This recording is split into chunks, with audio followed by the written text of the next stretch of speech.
Alright, y'all. Episode number 7. We're getting very close to getting out of the single digits. We're going to be in the double digits pretty soon here.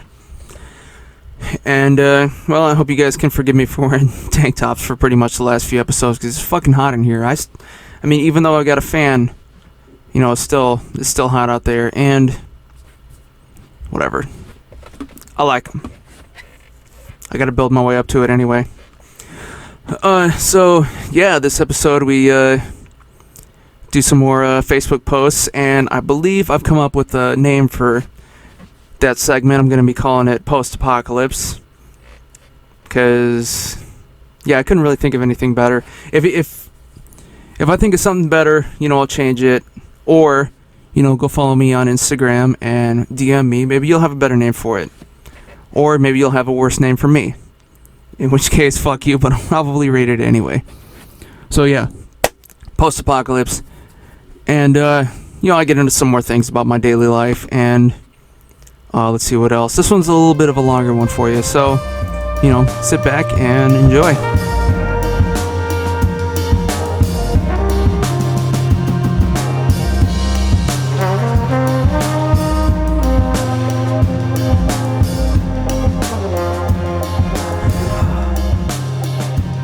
How bitch is it to flock to the hiking trail or the beach the day it opens? You're not gonna catch me doing that shit. At least not right now. I mean, that's just some bullshit, you know, privilege stuff. As people, you know, running around me like, oh, you're taking away my rights by making me wear a mask. Like, well, you know what? So you don't take away my life. Anyways, whatever, we're here again. Some more fun in the closet, I suppose. What's up, closeteers? Now, if you pardon me for a minute, take a quick drag.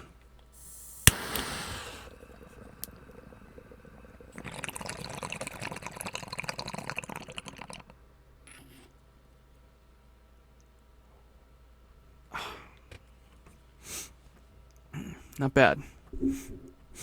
Hope my mic doesn't start smelling like shit. Like, this ain't the same stuff that I had earlier. It's just some leftover from a friend of a friend. Well, it's not very strong, but I suppose that's a good thing. Also, no beer today. Since I'm smoking up, I gotta keep hydrated. Yeah. How's everybody doing? It's been pretty wild out there. Sorry for covering my beautiful face. The beautiful angel that I am. But yeah, man, it's been pretty wild out there.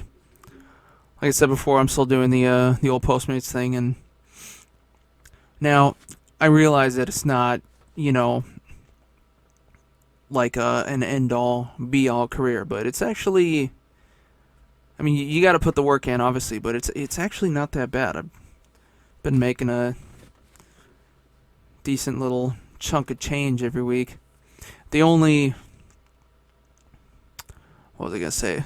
Yeah, the only real downer is that, you know, at the end of the year, it is a 1099 job, which means that they don't withdraw taxes or anything like that from what gets, you know, paid out to you. So I have to take care of that in the end, but I'm already, you know, doing that. I'm setting aside my 30% each week, and it'll probably be a good way to make, you know, start making a little bit of money that I can invest into some sort of savings. Fucking Christ, this thing never feels like it's right.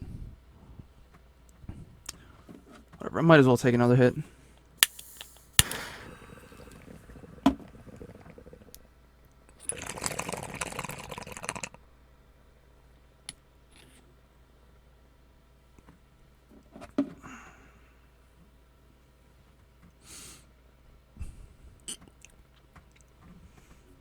At least it's not oregano. I'm not that stupid. Right? What? You know, I don't know about you guys, but I always felt that I have a kind of a strange voice. Or not so much strange, I just don't it's not I guess whatever like the oral version of photogenic is. Audiogenic? No, I'm here. Get that shit out of here. I'll look that one up later. But again, part of the reason I'm doing this podcast is to, among other, aside from being, more vocal, is to maybe trying to change up my vocal range a little bit. I have given a little bit more thought lately to trying out the acting path a little bit, but I don't really know how. I don't really know if I want to do that either. Or maybe even get into like, I don't know. I did sign up and I had tried doing work as an extra, but I just didn't really get any hits. Their scheduling and just scheduling system is kind of archaic. Like you have to call in and listen to their phone message service, and half the time it's a guy or whoever just talking really fast. Sometimes you can only hear it once, and yeah, it's just, I don't know. You would think that there's the only time they do anything on a website too is if they have like a central casting Facebook group and they'll put out ads there, but it's never for anything that really fits me. But I don't know. Whatever. Doesn't matter. Most people don't do it anyway. So, but yeah, man, things are pretty, now, well, just having been in lockdown or in quarantine for quite a while, and now that things are starting to open up again, people are just, they just don't know how to act, kind of crazy. I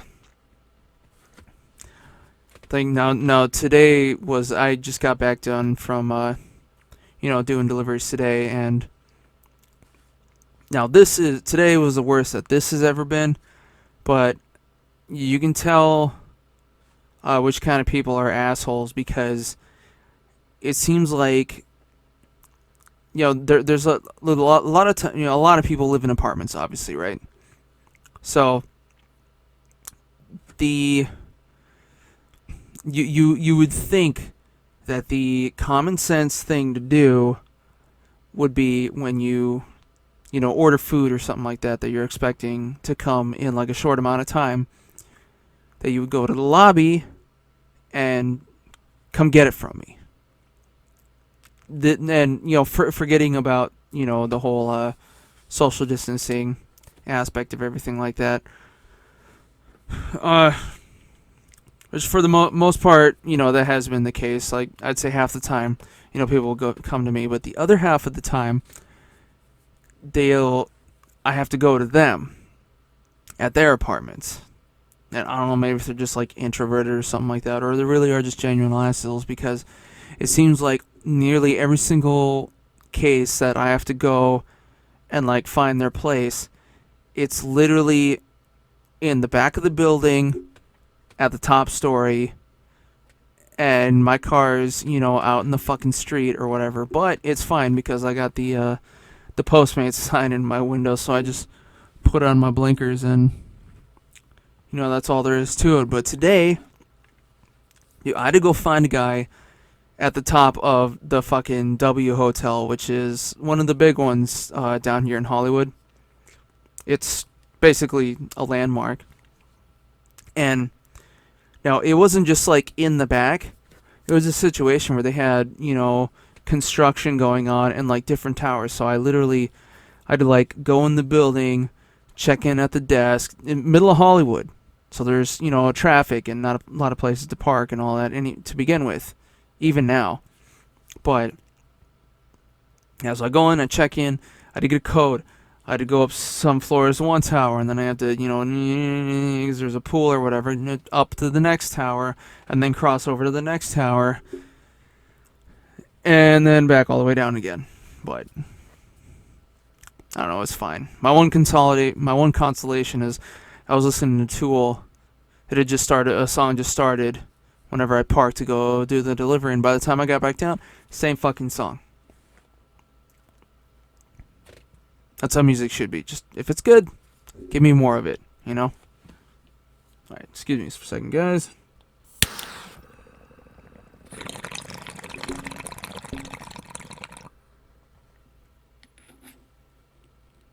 Ooh. That one went down a little bit smoother. Although it didn't really smoke up that much. This one might be done already. But I don't know. Probably the craziest thing that happened to me though today, and well, let me preface with this. I mean, I think, you know, everybody understands now that one of the biggest things about the lockdown is, you know, it's getting to the point, especially now, where maybe, you know, I'm not an expert. I'm just, you know, putting out my 2 cents, but probably I would say like one of the biggest debates in regard to the lockdown is, you know, at what point does the economic downturn that's caused by everybody being in quarantine going to cause more damage than the virus itself. And, you know, to be, and the thing is we're not going to see the full effect for maybe another 2 or 3 months, but I think I might have seen a little bit of that effect. It's affecting my brain. No, I'm kidding. But I saw a little bit of that effect today when, you know, part of my my job orders ended up taking me down into Hollywood and central Los Angeles, in the nice part still. But, you know, I was cruising down Wilshire at one point in one of my drop-offs, and, you know, some poor homeless dude tried to kill himself with my car. And I was surprised that I'm not as shook up about it as I could have been. Also because, you know, I wasn't like caught off guard or anything like that, and it's not my fault either. But yeah, so I was cruising along, and for normally this is around like dinner time rush is when I was working, and because of the lockdown, well, not lockdown, because social distancing, we'll just say that, because honestly lockdown and quarantine are a little bit stronger than what is going on, but because of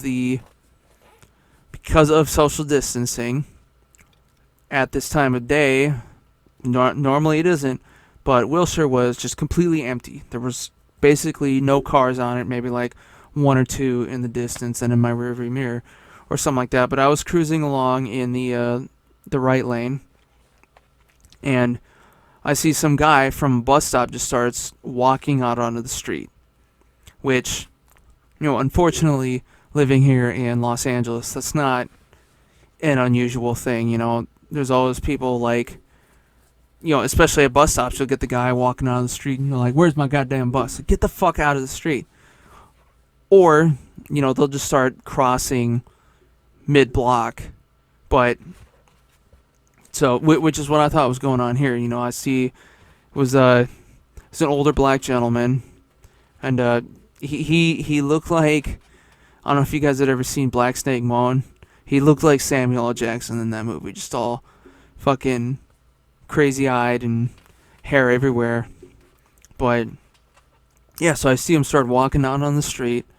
I think like, oh, he's just gonna like slow down while I pass, and then he's just gonna walk across the street. But no, because I locked eyes onto him as I got closer, and I was doing, you know, this is Wilshire, so I was doing like 40-ish.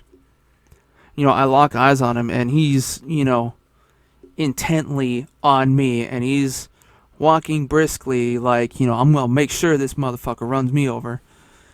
And so, yeah, I realized what was happening. Like, if I didn't, so what I did is, since I was going fast enough, I waited until, you know, kind of the last-ish minute to swerve over into the next lane so that, this guy wouldn't have time to, speed up or start running and then catch me that way. Because if I'd have swerved too soon, that would have happened. I would have hit the guy. Or if I would have stopped, I'd probably have to deal with somebody, banging on my door. And I'm not going to deal with that either. It was in the middle of something. But, yeah, so I swerved out of the way, completely missed him. He couldn't catch me, and I could see in my rearview mirror, and he was pissed. He's like, man, why don't you fucking hit me? But, yeah,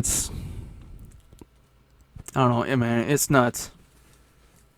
And what sucks is that's not the first time that I've seen that around here either, but I think that's probably the most aggressive. Like, he's walking like he was going places. Unfortunately, that place was, 6 feet underground in an urn. So, yeah, I don't know. There's a very good chance that, someone out in Hollywood probably did end up hitting the guy. Or I hope not. But, I don't know. It just sucks. You know what I mean? I had thought about, I don't know. I don't know. It probably would have been a good idea to call the cops, but in a situation like that, I don't think they would have helped with that either. Maybe. I don't know. But actually, speaking of cops and speaking of wild shit,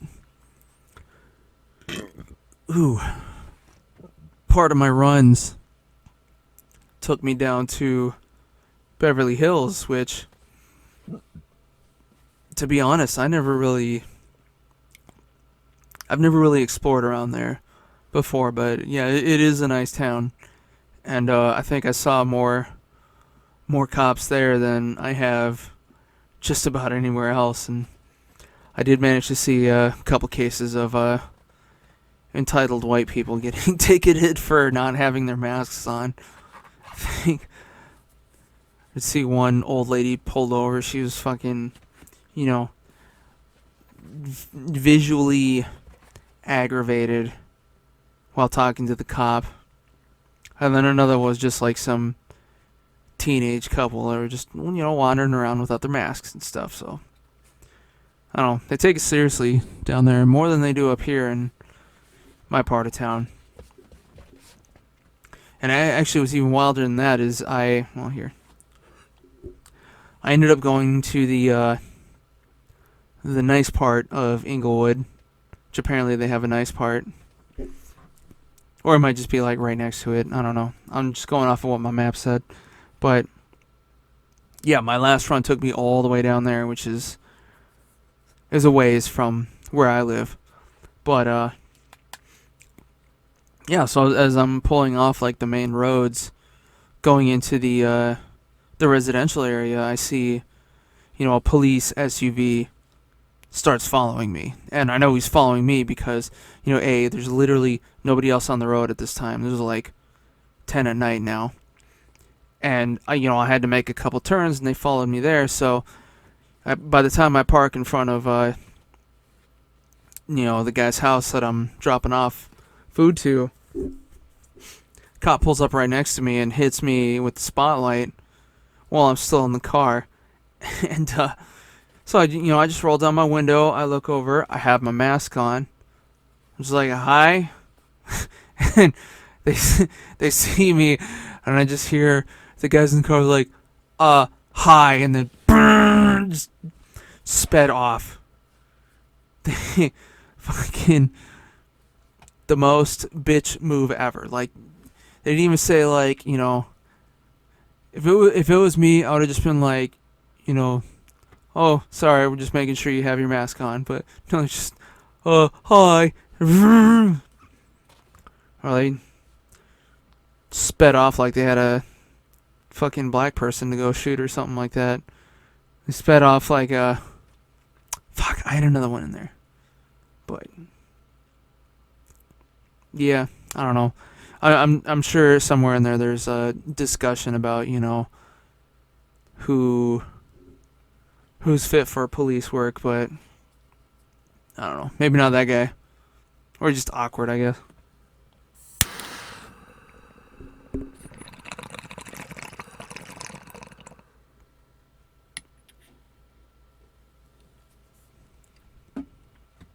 I don't know. I don't think that, to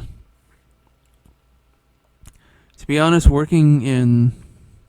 Now, I work security part-time as a private thing, but in reality, it's a lot more of a...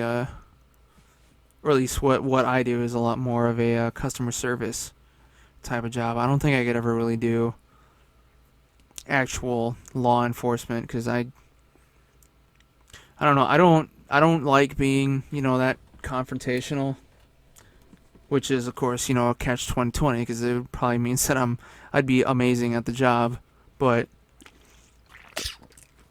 I don't know. I just feel like doing that job, you're going to be in a position that goes against your own interests, and well, it kind of sucks, because in a way, like, no matter what you do,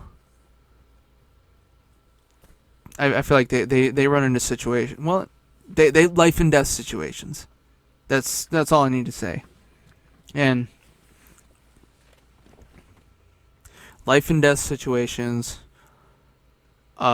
sometimes without, you know, proper training as to how to deal with that kind of stress, or maybe not so much improper training, but like improper screening, I suppose. I don't know. What I do know is that the cops that, you know, we hear about in the news, on social media, like, oh, they shot an innocent minority or this and that, you know, that really is just a very small percentage of all of law enforcement out there. And, you know, I mean, every industry has its assholes, but in their case, it just happens to, unfortunately and fatally,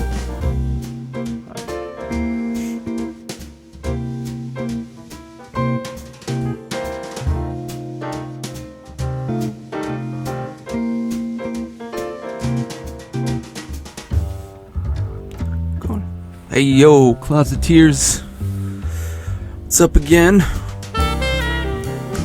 Just give me a second, almost forgot to change the boards out of my number. The number's out of my board is there. And it's not because I'm, you know, stupid or illiterate or anything. I'm just started off my night already. So yeah, number 7, man. I just got back from finally trying out the sandbag backpack that I was telling you guys about earlier. I put it at about halfway and took a run around the neighborhood, and oh yeah, it works. It's pretty damn good. And anyways, I ate up, I washed up, edibled up, and now I'm about to beer up. I saw this, taking a chance here, I saw this when I was driving back home after doing deliveries, and I just found this stuff was a 4-pack for like $18, and I figured it's, if it's expensive like that, it's worth trying at least once, right? Anyways, what I picked up was Orange Zest Milkshake IPA. So, I'm not, like I said before, I'm not a big fan of IPAs, but I'm all about a good orange. So, let's see. This is from the Devil's Canyon Brewing Company, San Carlos, California. Shout out. Not an ad. Now let's see what this shit tastes like, and hopefully not shit.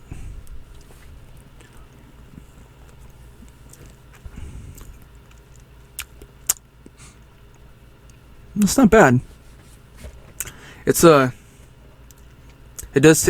tastes mostly like an IPA, which I would imagine is partially the point, since it is actually an IPA. But it's not as bitter as most, and there's just like that little tiny hint of orange. It's not fucking cord out of my way. It's not overbearing, since well, oranges are sweet like most fruits, whereas IPAs are normally bitter. But yeah, no, it's good. Let me see how strong it is. Yeah, forgot to check that out. 5.5. Alright, that's not bad.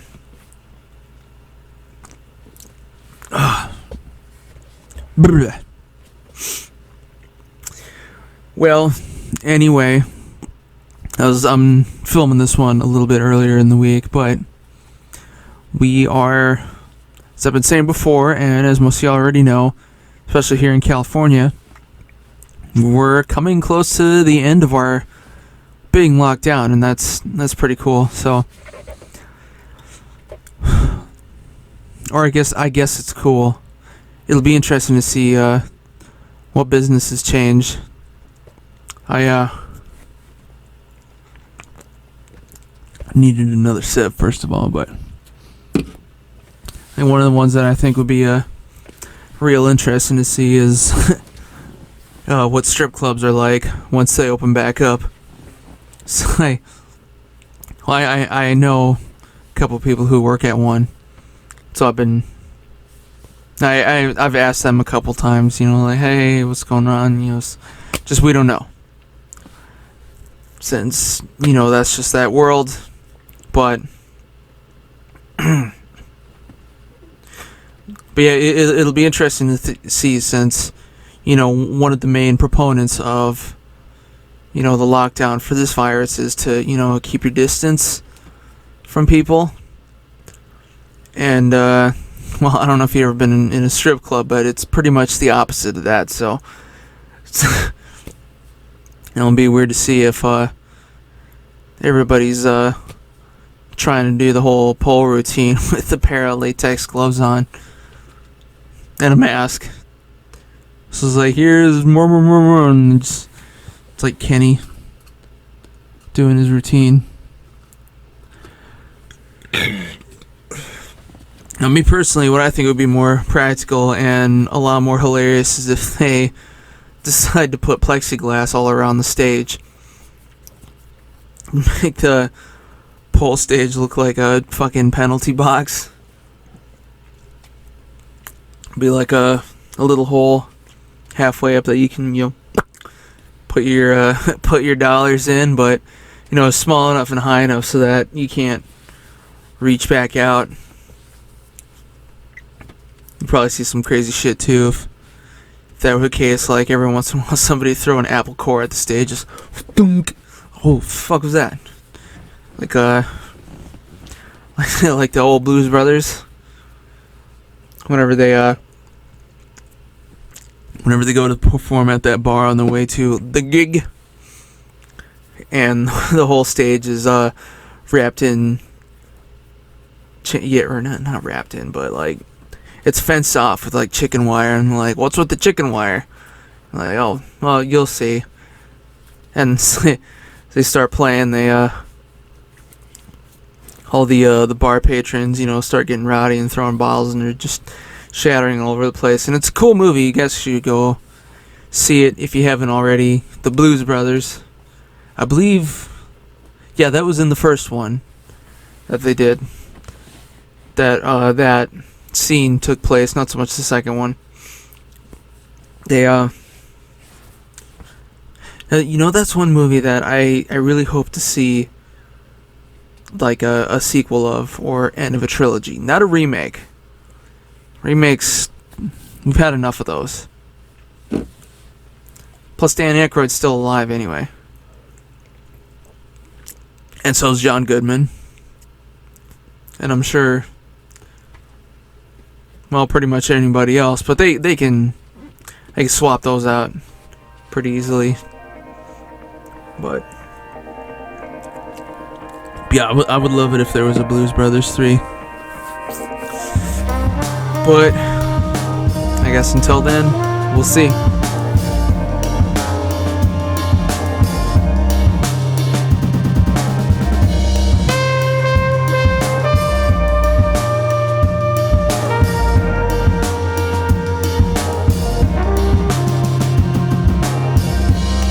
So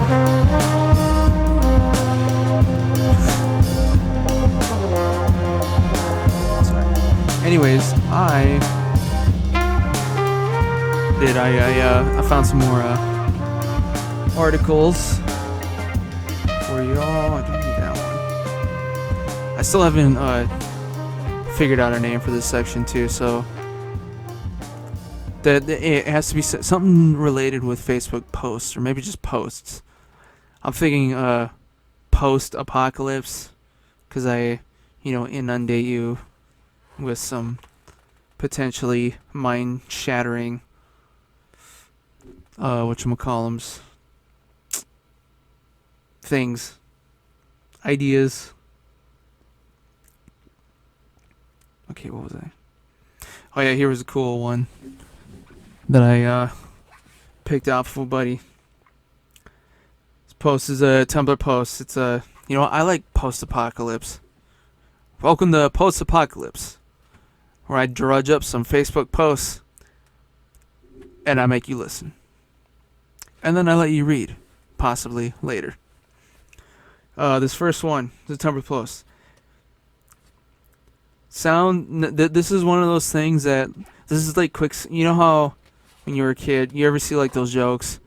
Like, oh, I used to think quicksand was going to be a much bigger deal when I grew up, but, it just never happens. Title of this article is Escaping from a Coffin If Buried Alive. Could happen to you. Or you. Or you. Or you. Or you. I'm still trying to figure out where the camera is on me. But yeah, if for some reason you wind up being buried in a coffin, this might help. So, now the first rule that they state here is do not waste your oxygen. That's a big one. It says, in a classic coffin, there's only enough oxygen for about an hour, maybe 2. So, you want to breathe deep, but, slow. Don't panic. No yelling. They say don't swallow, which will cause you to hyperventilate. I think that might be something to do with, the oxygen, but and then of course, if you're using like a lighter or some matches, don't use that because, it's a fire. Fire eats oxygen, and that'll just, snuff you out quicker. And then of course, they say stay calm as well, because otherwise your heart will go up and you'll start to panic, and that'll use up more energy, which uses up more oxygen, which shortens the amount of time you have under this earth. So, alright, now the step 2, let's see.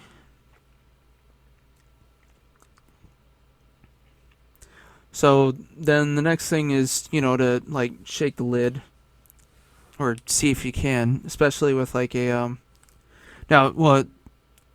they say especially with a lower quality coffin, you won't, whatchamacallit, yeah, it'll be easier to loosen up the lid, and you might be able to even punch a hole through this thing, which does apply here, because if someone's burying you alive, they're not buying you a nice coffin. They're putting you in a fucking box. Kind of like, I don't know if you ever seen Kill Bill, or the second installment of when they, throw in a coffin and bury your ass underground. This is pretty much what's going on here. I'm gonna take another toke real quick.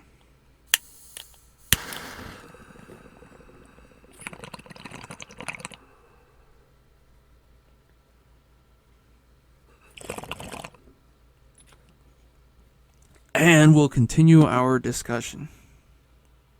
So I'm beginning to think this isn't even like real weed, or it's just very, very low quality.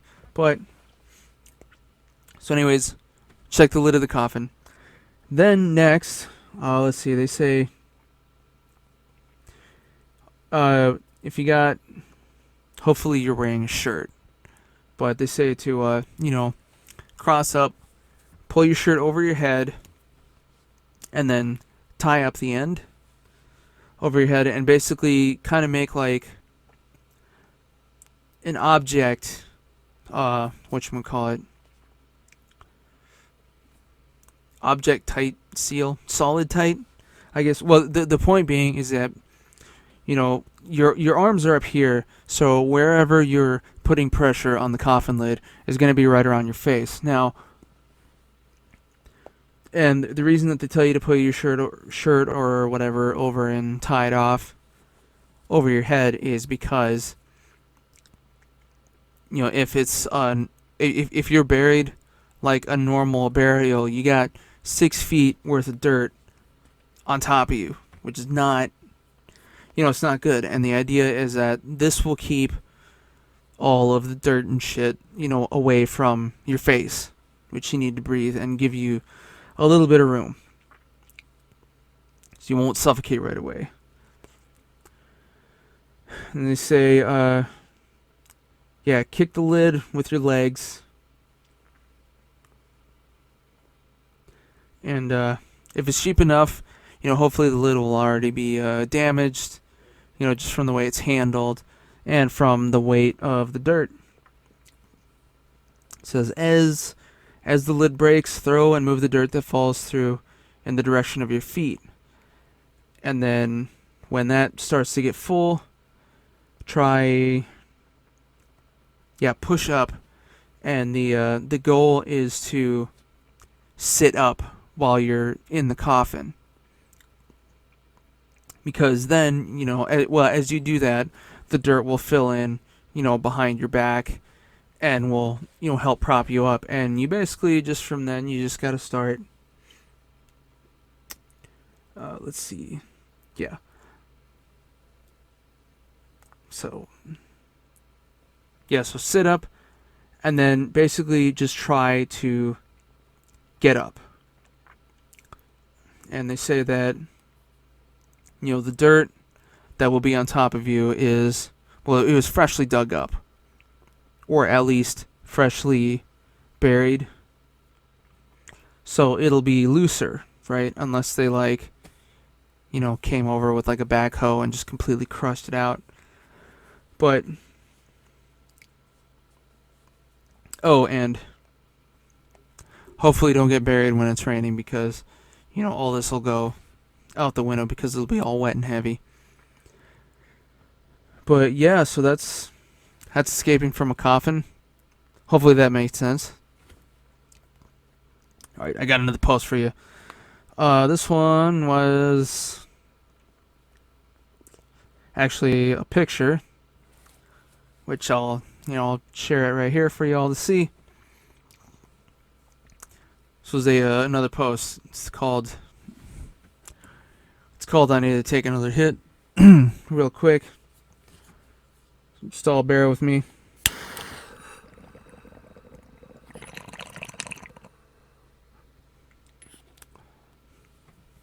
Yeah, this week's going to be a nice long one for you guys.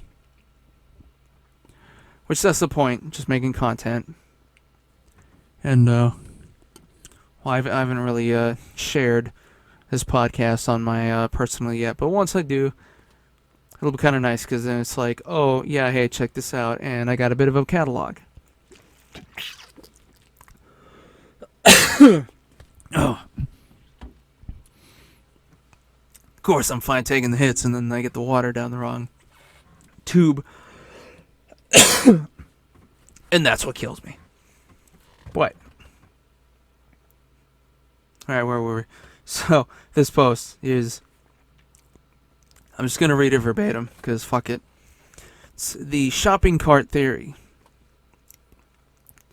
Now, what they're saying, now picture, like a shopping cart when you're at Target or a grocery store or whatever. Say the shopping cart is the ultimate litmus test for whether a person is capable of self-governing. How, you ask? To return the shopping cart is an easy, convenient task, and one which we all recognize as the correct, appropriate thing to do. To return the shopping cart is objectively right. There are no situations other than dire emergencies in which a person is not able to return their cart. Unless you're very handicapped, but somebody should be helping you anyway. So, simultaneously, it is not illegal to abandon your shopping cart. Therefore, the shopping cart presents itself as an apex example of whether a person will do what is right without being forced to do it. No one will punish you for not returning the shopping cart. No one will fine you. No one will kill you for not returning the shopping cart. And you don't get anything in return by returning the shopping cart. You must return it out of the goodness of your own heart. You must return the shopping cart because it is the right thing to do, because it is correct. A person who is unable to do this is no better than an animal. An absolute savage who can only be made to do what is right by threatening them with the law and the force that stands behind it. So the shopping cart is what determines whether a person is good or bad member of society. I myself am a good member, and you can probably tell as an atheist why I happen to like this article, because it applies exactly the same. The point being is, if you're only good out of fear or because somebody's making you be good, then you're not good. That's all there is to it.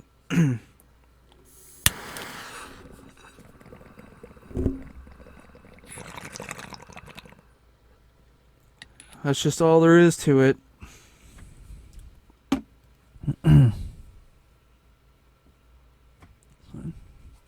Also, I don't know if some of you noticed, I've been using one of these new silicon bongs, and I think the chamber is like a hard plastic, but it does feel kind of glass-like. So the only thing that's really fragile is the bowl itself, which is nice because if I drop it, it won't be like the beginning of Grandma's Boy where it just shatters all over the street. Although I might spill some water and such. Oh yeah. That smells good. What scent did I have? Black rum, leather, and mint. Damn. That's a man smell. Scent of men. Scent of panther, possibly. Let's see. I know there was somebody else. There was something else. What was this? Oh, fuck. Deleted. Alright, so don't need that. Yeah, I think we're done. More or less. Anyways, like I was saying, check out my podcast we're on YouTube, we're on iTunes, Stitcher, Spotify, iHeartRadio, Jankity as podcast. And check out my Instagram page at jankity.ass.podcast.